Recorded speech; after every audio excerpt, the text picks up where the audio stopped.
Hello again, Structweb. I'm bringing you another Diablo 4 ready for launch full build setup. This one is version 2.0 of the Volatile Rogue, which was all about explosions. It was a build that Mr. Torque from Borderlands would approve and play if he were to play Diablo 4. So there's so many explosions from so many places, like Victimize, like Twisting Blades, Dark Shroud, Imbuement skills, and so on.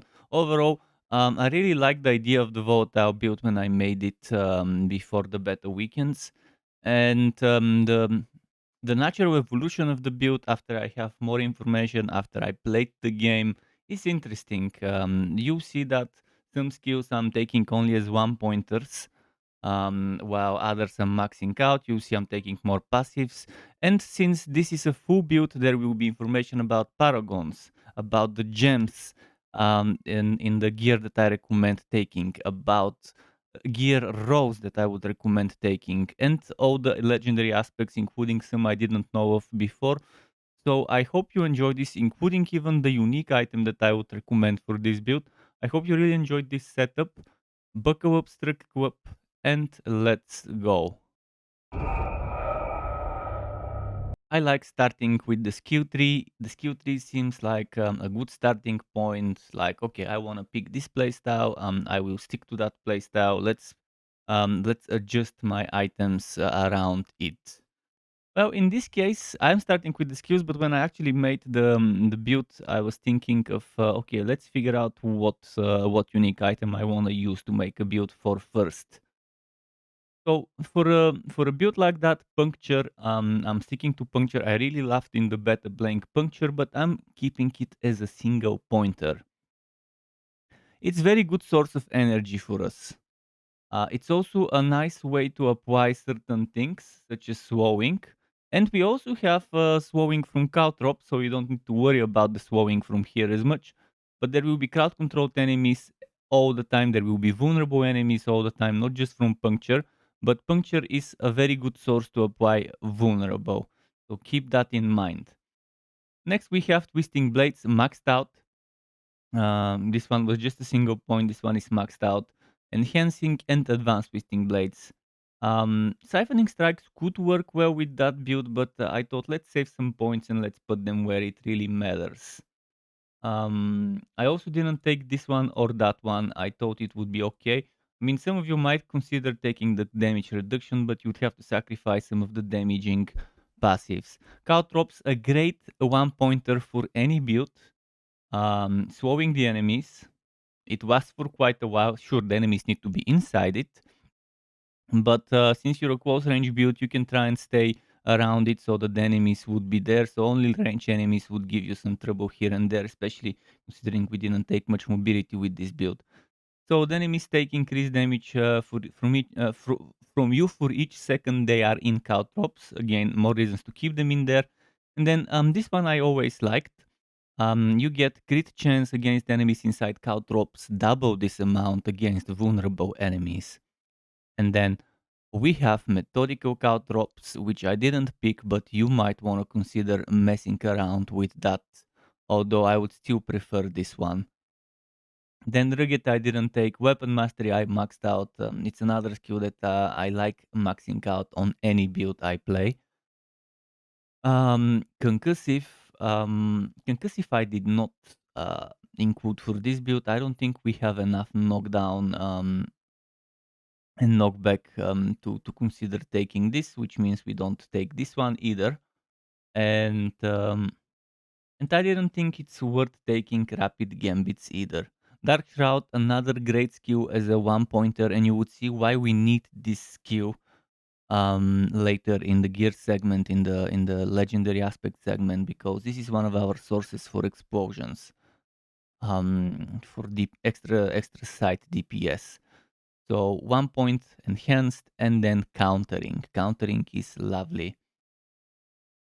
Now, I'm not sure how this countering will work with the item we selected, but we'll talk about that later when the time comes.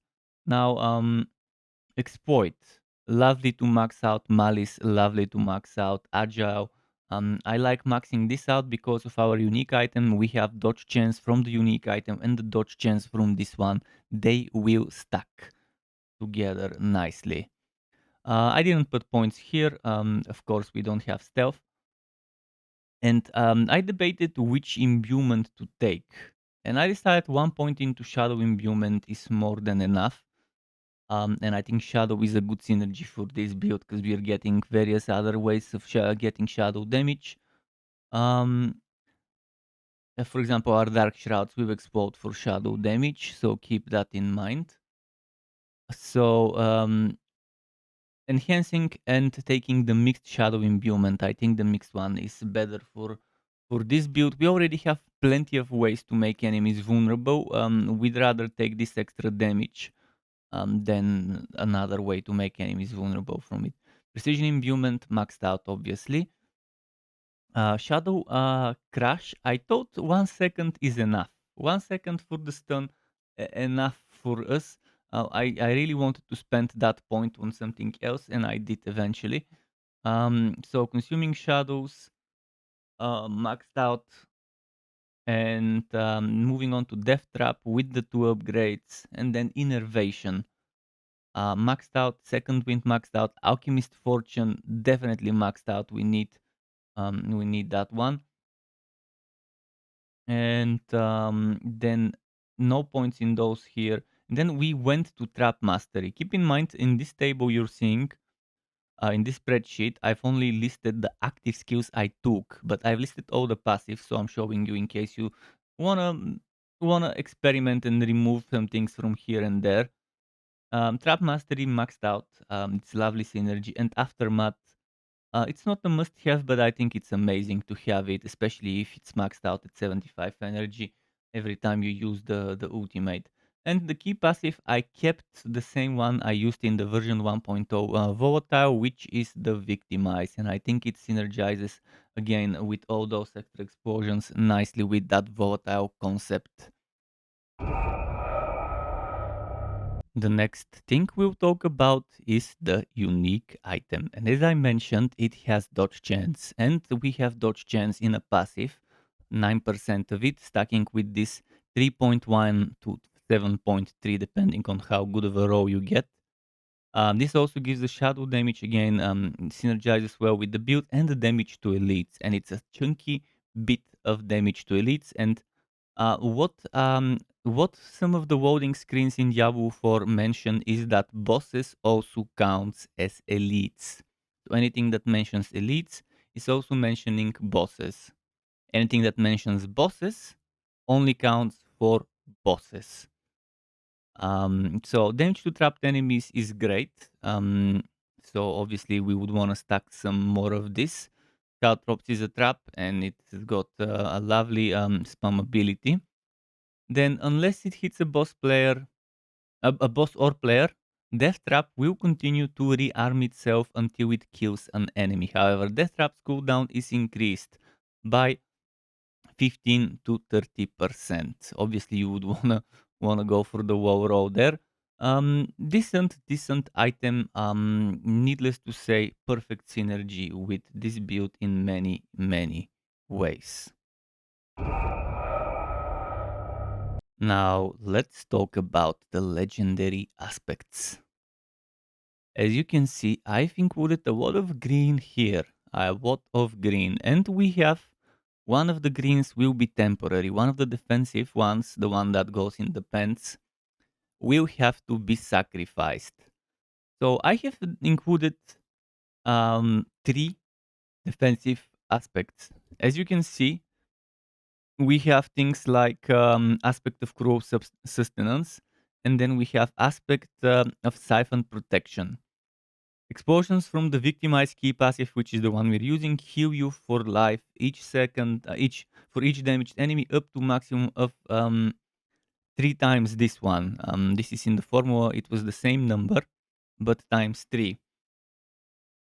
Or the other one, if you don't want healing but rather have a barrier, which is actually what I would prefer, damaging a vulnerable enemy with the core skill has up to 22x% chance to grant a barrier for 5 seconds that absorbs and damage up to a maximum of X. This one would go very well with diamonds. This one, on the other hand, would go well with a skull in the armor slot for healing received. So one of those you put in the chest, the other one you put in the pants. The one you put in the pants eventually gets replaced by a unique item and gets scrapped from the build. I hope this is clear.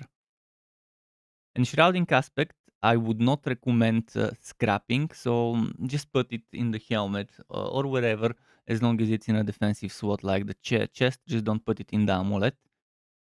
And it's good. Gain a dark shroud every 3 seconds when standing still. Each shadow, each dark shadow grants 2 to 4% increased damage reduction. We want those shadows because when they explode, when they would be removed, they would do shadow damage, which brings us to the volatile, to the name. He said it, to the name of the build. When a dark shroud shadow would be removed, it explodes, dealing shadow damage around you. And volatile shadows or aspect of unstable imbuements should go in the amulet. One of those two. Unstable Imbuements is casting a skill that is imbued, creates an explosion around you, dealing and damage of the same type. So whichever you want to be stronger, whichever you notice is worth it to get the 50% boost from Amulet, put it here. I haven't tested both of them personally to tell you which one is better to put in there, so you have to decide and make the choice yourself. One of them goes in the amulet, the other one goes in the second ring. And since we're speaking of effectiveness, Blade Dancer's aspect, which is the other, it used to be called, it used to be the other volatile aspect. And this used to be called volatile aspect. This used to be aspect of volatile shadows. They renamed it to Blade Dancer, and it's lovely for this build. Twisting blades orbit for a short time after they return to you, dealing 10 to 20% damage of the twisting blades return damage per hit based on the distance the blades traveled. While returning, the orbit damage increases up to 20 to 40% of the return damage. And this used to be nice, this used to explode, but it's still good for this build. It's still lovely because they're orbiting and they're moving. So this one, I think, I'm suspecting that this one would do a reasonable amount of damage, and it would be worth to put on the two-handed weapon so that it's 100% effectiveness, so that it's double of those numbers. So this 10 to 20% will be 20 to 40. This 20 to 40 will be 40 to 80%, depending on the row you get. That's why Blade Dancer's aspect. On the regular weapon, one-handed and off-hand, we have Corruption and Blast Trapper. Blast Trapper, Wookie hit dealing direct damage to enemies affected by your trap skills. Has up to 30 to 50% chance to make them vulnerable for 3 seconds, so even more ways to make enemies vulnerable. In fact, if you put Blast Trapper in the two-handed, this will be 60 to 100%, so a good roll would give you 100% chance making enemies vulnerable. But I prefer to put it in the offhand. I think 50%, 30 to 50% is more than enough considering the other ways to get vulnerable in the build. Now, aspect of corruption.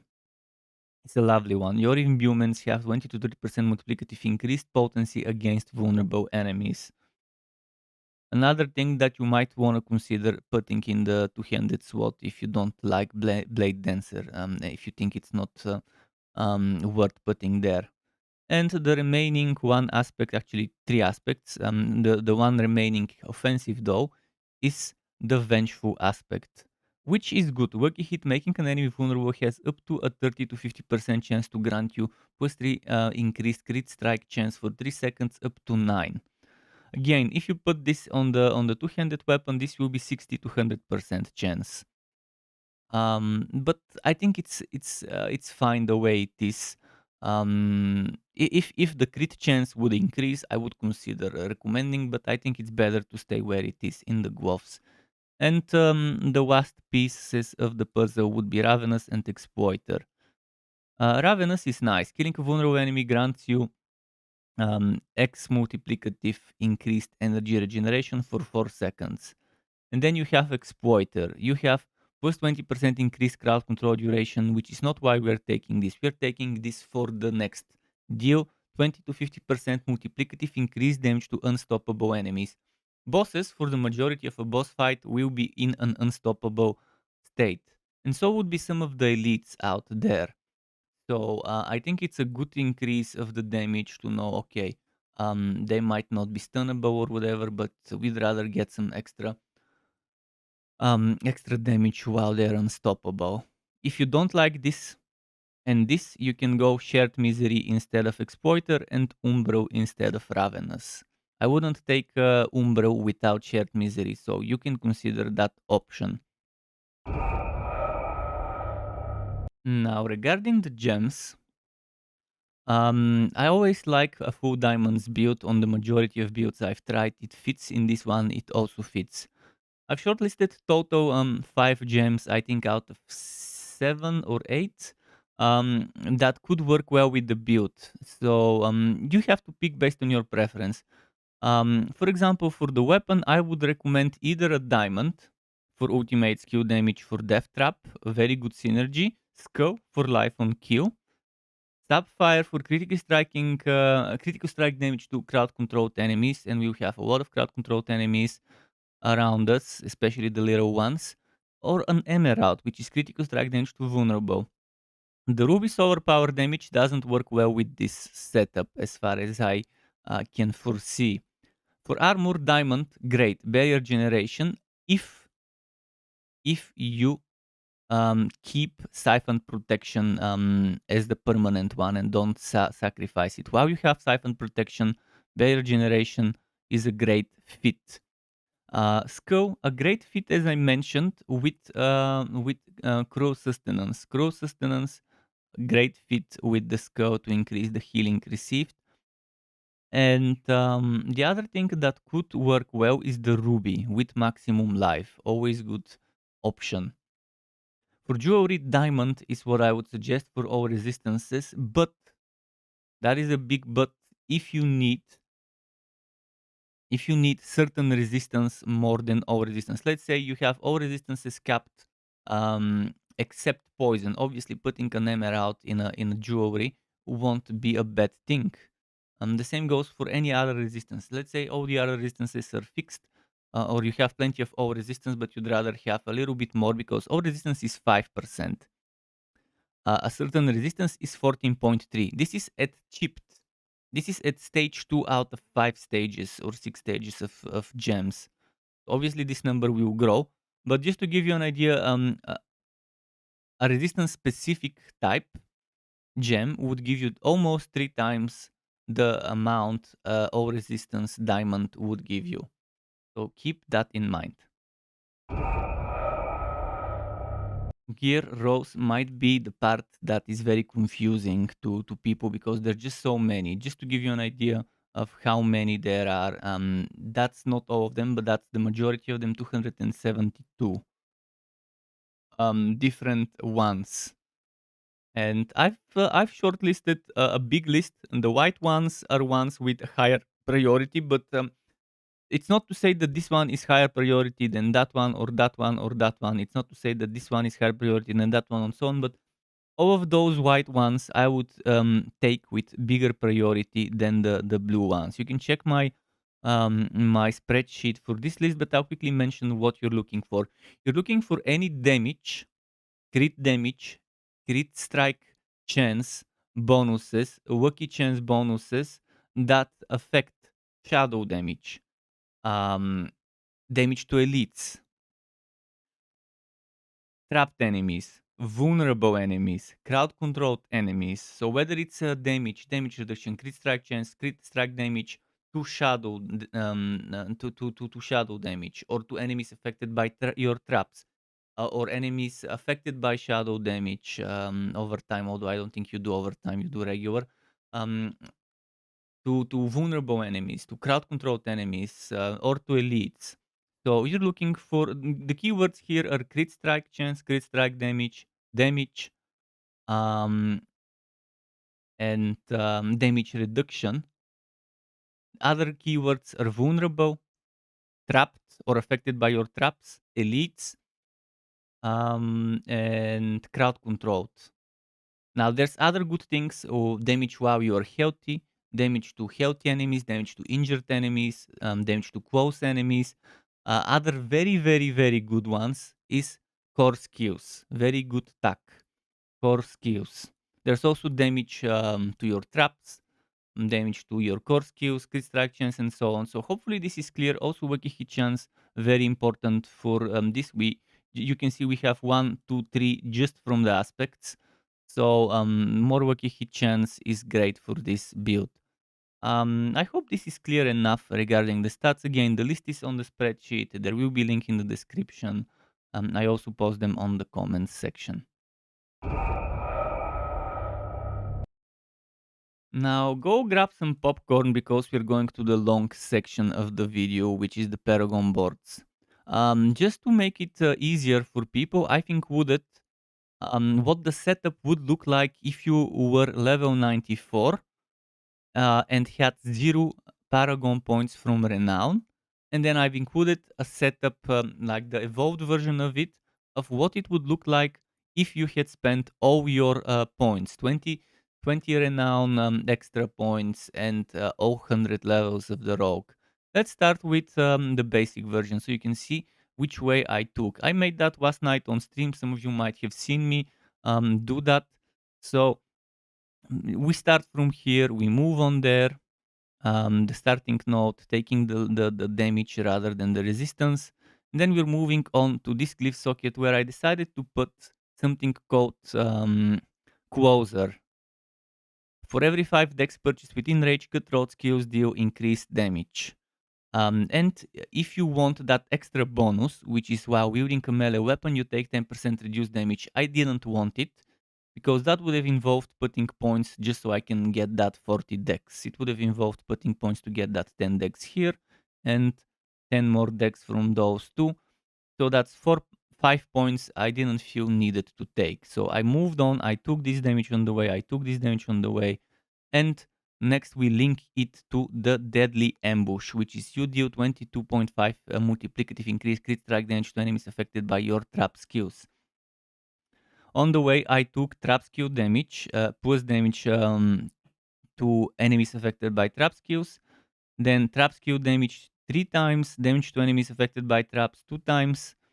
And I moved on to the glyph socket, which is what I put there is ambush. For every 5 strength purchased within range, you deal plus 9.6 increased damage to targets affected by trap skills. And enemies affected by trap skills take 10% increased damage from you if you take 25 or more strength within range. We took 29. This means we have 5 times the for every 5 bonus. 5 times the 9.6 increased damage at rank 20. Obviously, you won't have that much at rank 1. After taking this, we moved over here to take damage to enemies affected by trap skills and 10 dex, and more damage to enemies affected by trap skills 3 times in blue. I took this strength just so we have enough for the limit. Without this, you would see it's 24 and it's not enough for that other bonus. And taking this one also guarantees us another 9.6%. So in general, it actually gives us 10 and 9.6. 9.6 additive and 10 multiplicative. Now, what we take here is damage reduction from enemies affected by trap skills, not because I want it, because we have to on the way to this one. And we're taking this strength and this strength, which helps with getting this 29. Moving on down here, we're going to trap cooldown reduction, very important, and this should affect our ultimate trap as well. So more trap cooldown reduction here 2 times and more trap skill damage 3 times. Then we're going over here and on the way to tricks of the trade, your marksman skills grant your next cutthroat skill 25 multiplicative increase damage. Your cutthroat skills grant your next marksman skill 25 multiplicative increase damage. Puncture is marksman. Twisting blades, cutthroat. So that way we can get those bonuses to proc for us. Mostly we care about the cutthroat skill damage with twisting blades. We don't care much about the damage from puncture. It's mostly there for applying certain things like vulnerable. Now, on the way to this one, we are taking damage to close enemies, and damage reduction from close enemies. And we're taking damage to close enemies here and damage to close enemies there on the way to this. After we've taken that, we're taking a detour there, taking armor and dex on the way. I didn't really need those, but it had to be done to reach it. Otherwise, it would be more costly to go there. So this is the shortest route viable. Then we're moving on to this called combat. At rank 20, for every 5 int purchased within range, core skills deal 19.2 increased critical strike damage. And if you have 25 int taken in range, skills that critically strike restore 12% of their energy cost. So I think this is great. A little bit of extra sustenance in terms of energy, and that core skill damage is additive. There's a plus, not X plus, so it's extremely strong. And I recommend taking every single intelligence you can take nearby. So you take this intelligence and this intelligence and this and this and this, and that gives you 29, which gives you the 5 times 9.2% at rank 20. It also gives you the bottom bonus. Here we are taking damage to elites and dex, damage to elites, damage to elites, damage to elites, and we're moving on to exit from this side. But before exiting from this side, you have to decide. Maybe you might want to take this. I would recommend taking this. Crit strike damage, physical damage, crit strike damage, physical damage, crit strike damage, crit strike damage. Moving on, you're reaching the no witnesses. Your ultimate skills deal increased damage and grant you X 10% increased damage for 20 seconds when cast. Again, with all the trap damage and ultimate skill damage, that trap is turning out to be a nice one.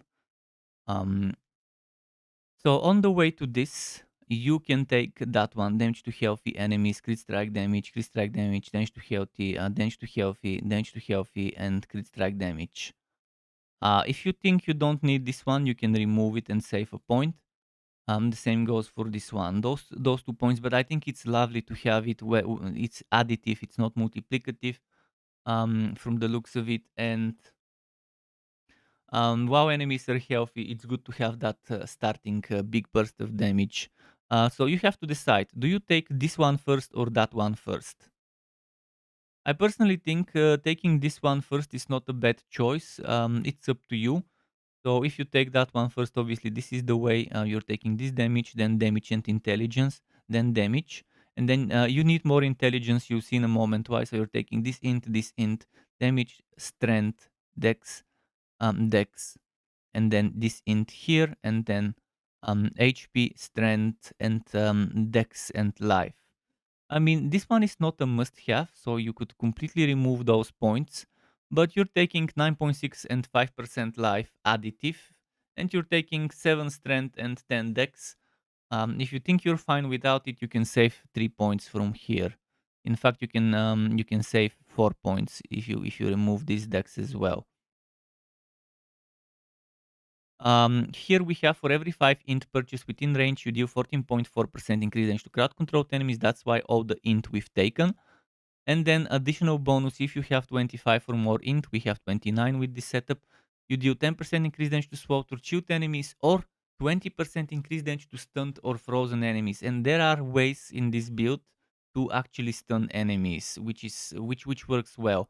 There's a lot of ways to slow, but there's also ways to stun. That's why I decided to take this one rather than something else that gives you just a 10% bonus damage to let's say vulnerable enemies or something like that. After you take this, you're moving on here for chance to execute non-injured elites, attack speed, chance to execute non-injured elites 3 times. The attack speed, optional, but I recommend taking it.